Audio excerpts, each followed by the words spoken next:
Chapter 24. I was unlocking the secrets of the universe. We climbed back into the taxi in a relative silence and returned to our rendezvous point to meet the 4x4 and his driver. He was not pleased at having to wait, but he finished his acai beer before helping us load our new gear into the truck. As we all gathered our belongings and loaded the truck, Ken apologized for the delay, but did not appear to be sorry. He's just sore over my insistence that we leave right away, Ken said. See, I told him we couldn't wait an hour, but he convinced me to wait. Now we took more than an hour to return. Oh, he'll get over it. The driver yelled something in a foreign language. Never mind him, Ken said. He's using monsoon season as an excuse to be angry now.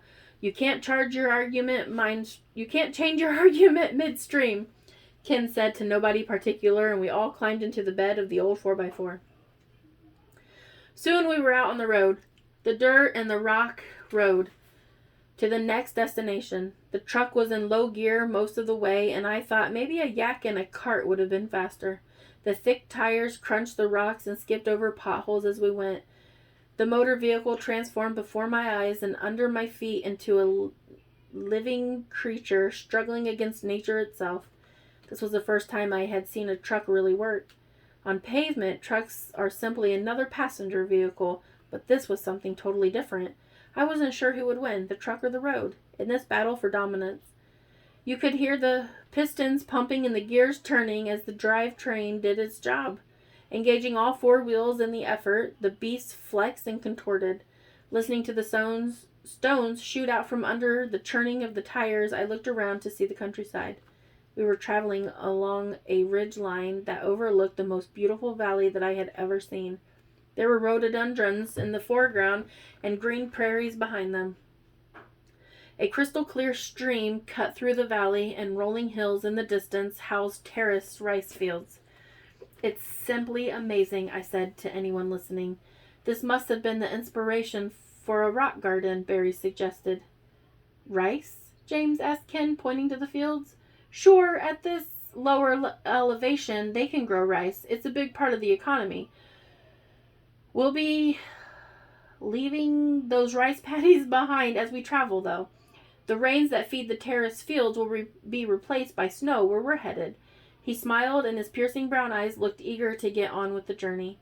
Barry had purchased the compass in the yak town, and he was pulling it out of pocket. I looked over his shoulder as we crawled down the trail.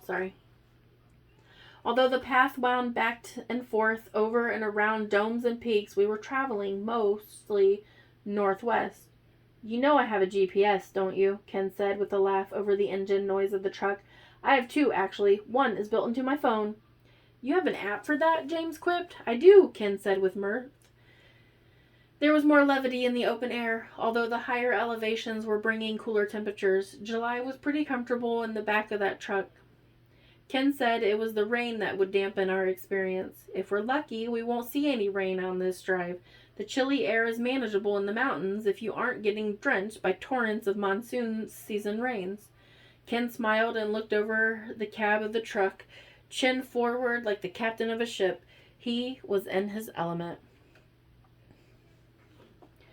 The landscape changed as we crept along towards the northwest. The valley was behind us now, and the foothills of the Himalayas were growing skyward. I put on an extra layer as we crested another hill. There before us was the most amazing landscape I had seen. Well, since the valley floor. This trip was one breathtaking view after the next. What I saw now were snow-capped mountains against the blue sky. Everywhere were mammoth peaks, jagged like the teeth of a great sleeping carnivore, set like a bear trap waiting to snap shut. It was beautiful but intimidating. There's a whole lot of nothing out there, Ken said as he pointed northward. Many millions of people live in and around the Himalayas, but no one lives up there. The trucks bounced and dragged itself along for another couple of hours until we were virtually lost in the mountains. What looked so far away to us hours ago became our immediate surroundings. We were in the wilderness now, but we were not yet part of it. We were outsiders, freshmen. I feared the hazing these mountains could perpetuate. perpetrate? Arriving at our destination, a small outpost in a foreboding environment, we unloaded our packs and ourselves from the bed of the truck, and Ken paid the balance owed to the driver. With little ceremony, the men ground the transmission into first gear and chugged along the treacherous path, hoping to reach his home by nightfall. "Redman!" we heard shouted from behind our company. We all turned to see a short, dark-skinned man with black hair approaching from the largest of the few old buildings. His face was weathered, maybe from wind or sun. I believed he could have been a victim of frostbite as well. The buildings behind him were equally weathered. "Edmund!" Ken shouted back. These men hugged one another as old friends. "This is my friend Edmund," Ken announced to the assembly. "I can't remember his real name," Ken admitted. "It's full of silent consonants and vowels that I can't pronounce. I call him Edmund. Like Sir Hilary, he calls me Redman.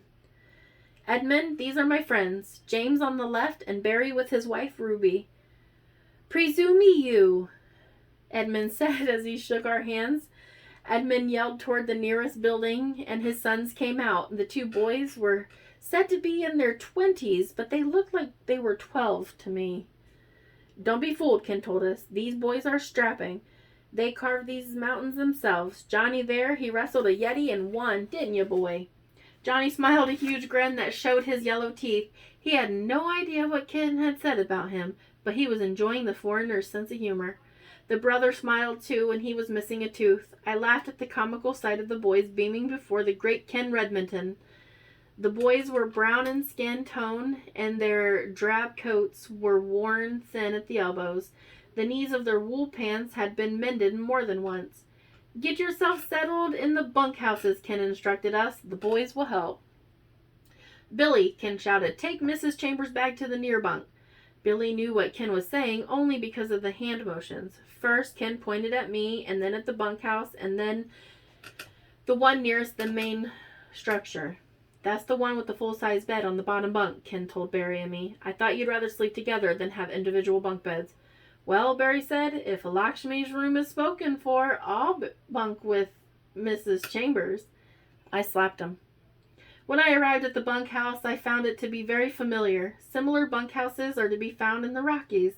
The bunks were built into the wall of the room. There was a wide bunk on the bottom and a narrow bunk on top. Wisely, they were built into the interior wall rather than the exterior wall. Our accommodations included a potbelly stove and a pile of firewood. It appeared to be just like a bunkhouse at a dude ranch, except that it wasn't decorated with local art and the current fashion. The walls weren't varnished or polyurethaned either. They were insulated. As I organized our belongings under the bunk and on the small table, Barry built us a fire. We were right at home in no time. Just as I was complaining about my new boots hurting my tender feet, a knock sounded at the door. Barry answered while I continued to sit on the thin mattress and rub my feet. James followed Ken through the door, both of them looking like kids at an amusement park. "This place is great," James exclaimed, smiling like a boy at summer camp just returning from the lake. His green eyes grew larger as he spoke. "There's a kitchen in the main building, and they have the biggest fireplace I've ever seen.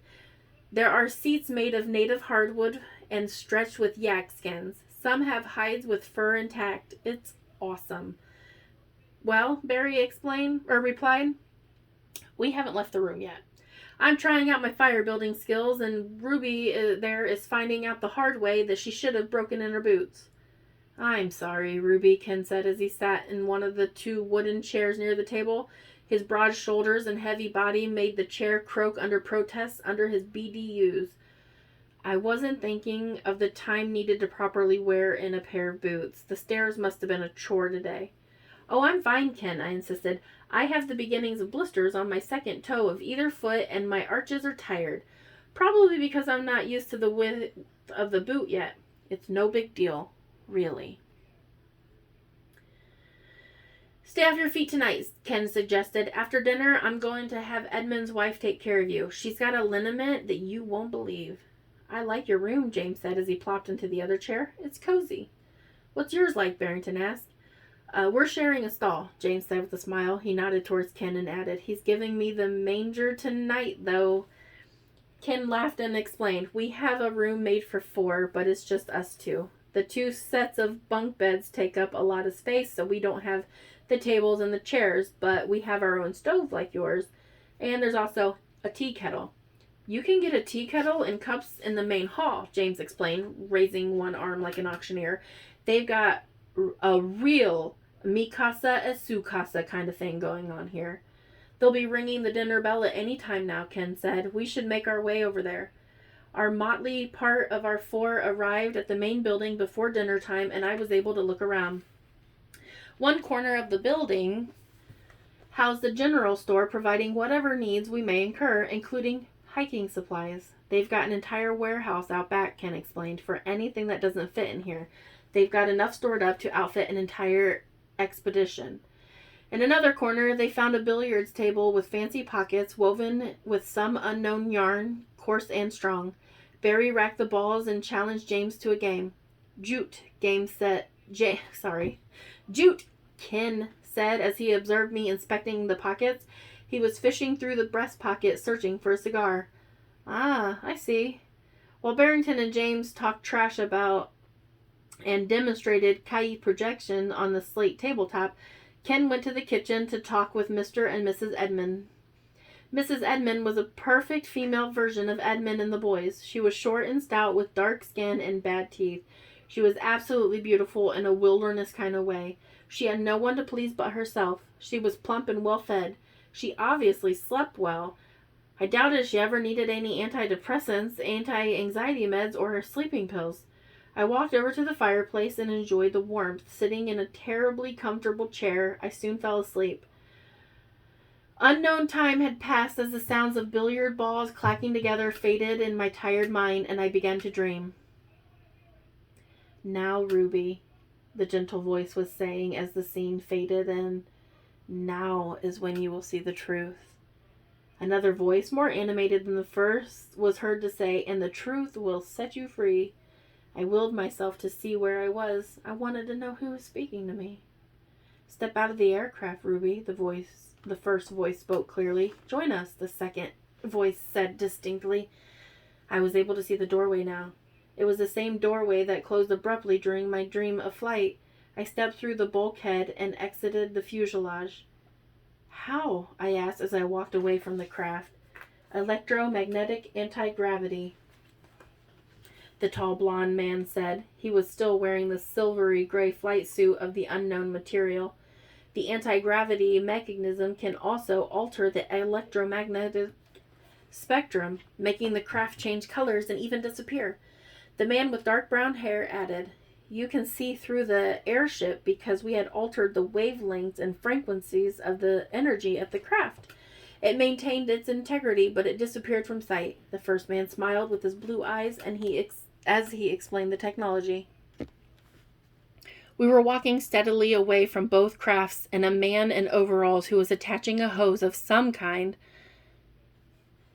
to the ship. I looked back towards him and I nodded kindly as he worked. Visible light is only the center of a range of radiation that extends forever to the lower frequency and infinitely to the higher frequency end of the spectrum, said the first man. The range, or spectrum, is infinite. Humans have a small window of visible light that they see as the center of the spectrum. He smiled. Interrupting the Earth's gravity and electromagnetism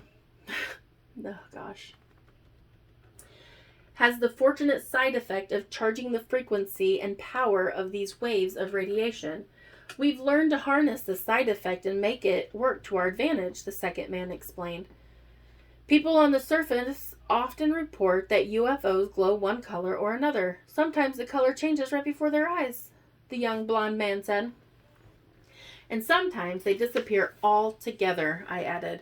That's right, the man exclaimed together with large grins. That man in the jet, I said, he could see me. Yes, but he couldn't see the craft we were flying in? Right, said the first man. He could see us just like we could see him. It must have been confusing to see 3 people flying upside down through the air at Mach 3. Both men laughed a good-hearted laughter. So this dream was, indeed, a continuation of my earlier dream. I had never experienced this before. How many days had passed? How many dreams had I dreamt in this interim? I was having these thoughts even as I dreamt. My name is Treen, the fair-haired man said. I am the pilot, and this is Cyrique, the co-pilot. Cyrique bowed deeply and dramatically. At your service, he said. Where are we? I asked, as I realized that we had walked into the city. I looked up to see the blue sky and trees. Birds were chirping in the treetops. Underground, Treen said curtly. Underground? My brow furrowed, and I swallowed a lump in my throat. On Earth, but underground, Cyrique explained. His emerald green is emerald. His emerald eyes smiled warmly under his dark, neatly cropped hair. Is this Alika? I asked, going out on a limb. Treen glanced at Cyrique with crystalline blue eyes, saying, She's a quick study. You need to know that Alika is real. There is nothing to fear. Treen pointed to a doorway as he spoke. Please, Cyrique said, enter into the building. My heart began to race as I stepped towards the closed door. The door was bedizened with jewels and precious metals. Had I seen this door before, or had I heard it described to me? I reached for the knob and I turned it. Walking through the open doorway into darkness, I heard my name. Ruby, the voice said. Wake up. It was Barry.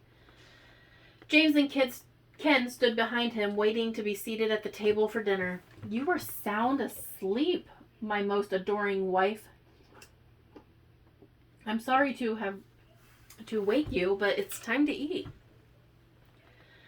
I wiped drool from the corner of my lips and swallowed. Lifting my eyebrows and rolling my neck, I said, I was really out. Did I miss anything? You missed your sabdum schooling me at the art of Zen billiards, Barry said. Otherwise, you didn't miss anything. In that case, you should have let me sleep, I said. I was unlocking the secrets of the universe. The men chuckled and walked to a table set in the middle of the main hall. We occupied a small portion of the table, which was designed for as many guests as the bunkhouse could hold. We sat at the long table and Ken explained. On weekends, especially during peak season. Peak, Barry repeated, curling the corners of his mouth into a grin. Ha! Ken recognized the pun.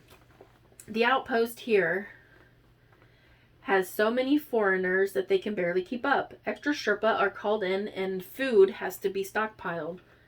Not all Sherpa, Edmund corrected. Ken frowned, but had to capitulate. He's right. They aren't all Sherpa, not as a race, that is. Many are Gurkhans from the mountains west of here. Makers of the Kukri, James said, recognizing the names. Edmund smiled. Big men. Fierce warrior, he means. The British employed Gherkins during the Second World War. My grandfather told stories of the Gherkins, James related. They created the Kukri knife and the curved blade. It was highly regarded as a superior knife. The Gherkin warrior always carried one. The tradition was closely followed that a Kukri could not be resheathed until it had drawn blood. A warrior would even cut himself if there was no way to follow this code of conduct. That's a bit extreme, Barry thought out loud, his eyebrows having raised until he consciously dropped them. To you and to me, maybe, James said, but not to a Gherkin warrior in 1941. My grandfather was not seeing action in the army during the war, but he was working intelligence in India and in the Himalayas. He sat at the front door of Gherkin's home and watched as a man unsheathed his kukri, eyed a chicken in the lawn, and threw his knife like a boomerang. It hit the chicken's neck and incapacitated it. The chicken flopped on the ground, half beheaded, until a man walked up and finished the decapitation. Satisfied, he cleaned and sheathed the weapon. The chicken became dinner to honor my grandfather's visit. That's an amazing story, Barry said. It would have been better if the chicken was beheaded by the throw of the Kukri, but my grandfather was not prone to exaggeration, James pointed out. After a dinner that filled our empty bellies with warmth and satisfaction, the men moved to the hearth. Ken broke out cigars to celebrate the vacation we had experienced thus far and to Christian the upcoming trek on foot. I did not participate. Why do I keep messing up partake? I did not partake because Mrs. Edmund had taken me aside and instructed me through sign language to remove my boots. She held up a bottle as I finished denudging my feet. Zhao was all she said. Mrs. Edmund then rolled up my pant legs. I later learned that it was a liniment that she had made from scratch. It had herbs and even insect parts in it, along with vinegar and grain alcohol. She had buried it for a number of years in a clay pot before exhuming it for use. Potent is an understatement. She placed my feet in a basin and poured the zhao over her own hands, allowing the overflow to hit my feet before collecting in the basin. She wrung her hands, working the zhao into her skin. Seeing her hands turn orange, I knew my feet were destined for the same fate. I can't say the zhao smelled good, but it smelled pungent like a good liniment should.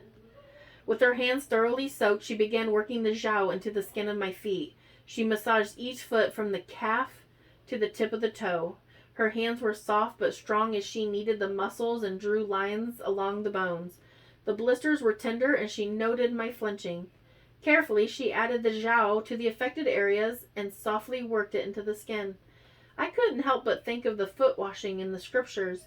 She humbled herself at my feet, thinking nothing of serving me this way. I wanted to repay her, but I had no way of doing so. To offer money would have been insulting. When she had finished, the old woman, probably only 55 years old, but 7 years from her projected lifespan, smiled up at me through gaps where teeth ought to have been, and she wiped my feet with a towel. Sitting back on her folded legs, she made an X shape with her hand, but could not come up with the words. Edmund walked up behind her, and she turned to him for help. Don't washi, Edmund said. Ken laughed, and he walked over to us with a cigar smoking between his teeth.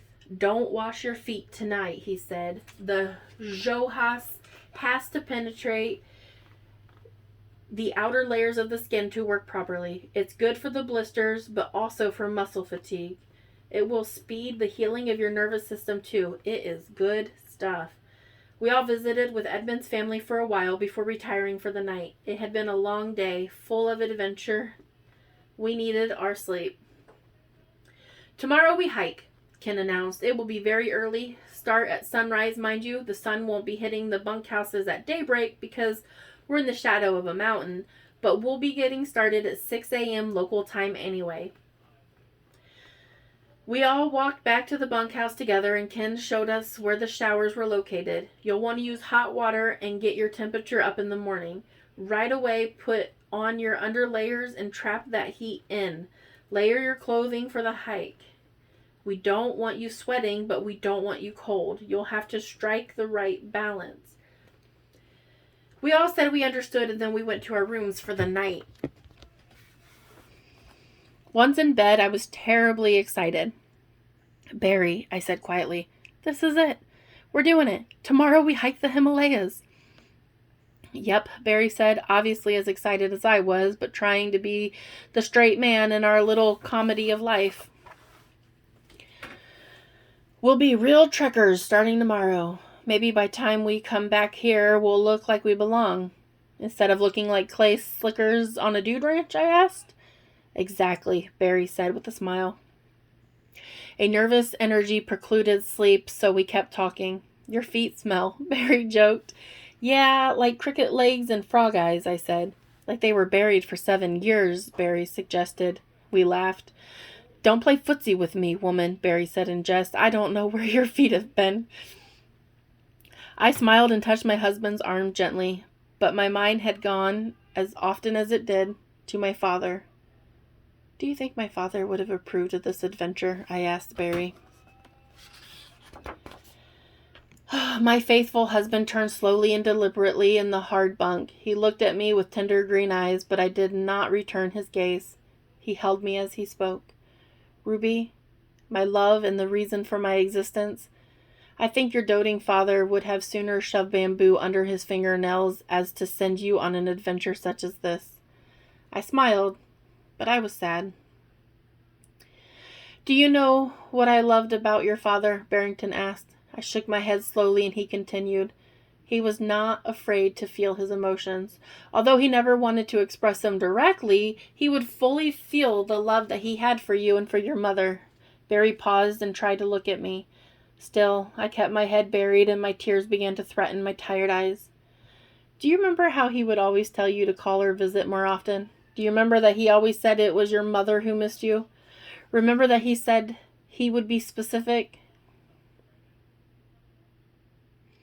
He would say, "She misses your smile, Ruby. She likes to hear about your life. She wants to know that if that Chambers man was a big mistake." I was laughing through my nose as the tears flowed.